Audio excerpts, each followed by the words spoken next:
Wow. Do you people ever find anything that's ridiculous? Do you really think men can get pregnant? You know, that kind of stuff. In this explosive episode of Club Random, Bill Maher tackles one of the most divisive issues of our time, the rise of woke ideologies. Because, you know, nothing screams fun night in like debating cultural and political polarization. From questioning whether men can get pregnant, spoiler, he's not buying it, to tearing into the defund the police movement, Maher holds no punches. His guest? A far-left ideologue whose views clash gloriously with Maher's sharp, unapologetic commentary. This isn't just a conversation, folks. It's a full-scale takedown. Think WWE, but for intellectuals. Grab some popcorn, watch the fireworks, and don't forget to hit that subscribe button. Because why just argue on Twitter when you can let Maher do it for you? Do you people ever find anything that's ridiculous? Do you really think men can get pregnant? You know, that kind of stuff. And I understand that a trans woman can get pregnant. Was it about a garage door? Absolutely. I'm sorry. Yeah, that is... No, you know this about California. Come No, on. I don't. Well, I'm sorry, I don't.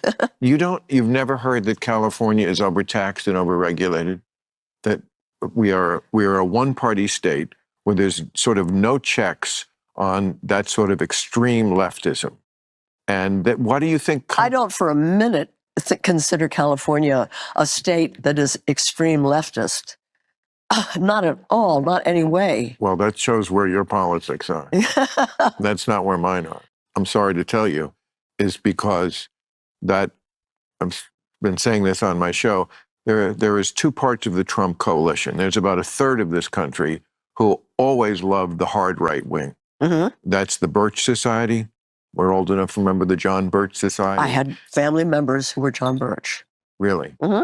Okay. In a fiery critique of modern governance, Bill Maher sets his sights on California, branding it as a hotbed of overregulation and unchecked leftist policies. Sounds cozy, right?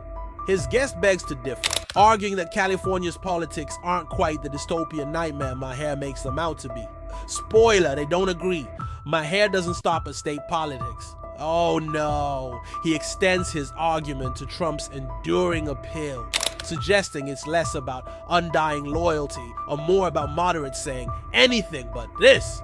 From polarizing media narratives to radical cultural shifts, Maher contends that far-left excesses alienate centrists and drive them toward Trump, not out of love, but sheer exasperation. These were people who were happy when Kennedy got assassinated. They became the birthers, they became the Tea Party.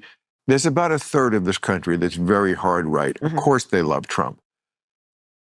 When he left office, he had an approval rating of 34%. So he really only had those people. Mm-hmm. Why is he now like tied? Because the other part of the coalition are people who, they don't really like him that much. Mm-mm. They just think the far left has gone so nutty on so many issues. That's what they're being told. That's what they... By people like you. Because it's true. You think the far left does nothing crazy? Oh, I'm sure they do. Oh, well then... But I don't know, who is the far left? What do you mean when you say far left? I mean, I could give you a million examples. Yeah, well, give me one. Okay, the NAACP. You think Right. the NAACP is far Could I left? finish my sentence? Yes. Travel advisory, you know, that's like the State Department does to go to, I'm sure when you went to Vietnam, they were advising you not to. There's a war on. I didn't talk to them. I don't have no. I know, but you know a travel advisory. Yeah. Today we have them for very dangerous countries. You Yeah. know, don't go to North Korea. Don't go to Iran. Yeah. You know where they issued a travel advisory for black people not to go? Yeah. Florida. Every day there's stories like that that just makes people roll their eyes and go, are you people nuts? Even if they don't matter that much, I don't think one person listened to this and thought, I can't go to Florida. But they just suggest something to the average person, which I completely understand, which is, wow, do you people ever find anything that's ridiculous? Do you really think men can get pregnant? You know, that kind of stuff. And I understand that a trans woman can get pregnant. That's different than a man getting pregnant. In his trademark blunt style, Bill Maher dives into some of the most polarizing cultural debates, calling out what he sees as the excesses of far-left ideology. He takes aim at a growing conversation around gender and pregnancy, dismissing the claim that men can get pregnant as an absurd detachment from mainstream reality. On abortion, Maher finds himself in a paradoxical position, acknowledging it as a form of murder while still advocating for its legality. It's a stance that manages to frustrate both pro-life conservatives and staunch progressives alike. Turning to the defund the police movement, Maher critiques its foundational logic, arguing that it was overwhelmingly rejected by black communities who value law enforcement for public safety. He points to the heavy influence of white liberal advocates, whose savior complex may have amplified a movement that many argue ultimately harmed the very communities it claimed to protect. Maher's criticism of woke ideology sharpens further as he rebukes the NAACP's controversial travel advisory for black people to avoid Florida. Comparing the advisory to warnings issued for dangerous conflict zones like North Korea, Maher suggests it undermines credibility and alienates moderates by promoting what many view as exaggerated narratives. He also directs his frustration at the ACLU, once a stalwart defender of free speech, accusing it of abandoning its principles in favor of ideologically driven censorship. Maher contends these examples highlight a growing cultural divide where ideological rigidity replaces open dialogue, leaving moderates and independents increasingly alienated. Insist on blurring that line as if that's some sort of reasonable social cause, as opposed to just being for having full rights, respect, and protection for trans people. We get that. So I've never heard about men getting pregnant. I've never heard about this argument. It must be some part of what you call the far left that is so minuscule that I, who am... No, Jane, what? It's not minuscule, and I'm sorry, you can't throw this back on us. I assume it's because you are locked into media that just never wants anyone in their audience to know anything sketchy about the blue team. Well, and that's I mean, I don't know. I read two papers, and maybe I don't. I should watch Fox News. No, I guess. I don't watch Fox. That's too far. But you don't have to. I'm not going to torture myself. That certainly has been the history of this country, was police who were all too willing to shoot black people.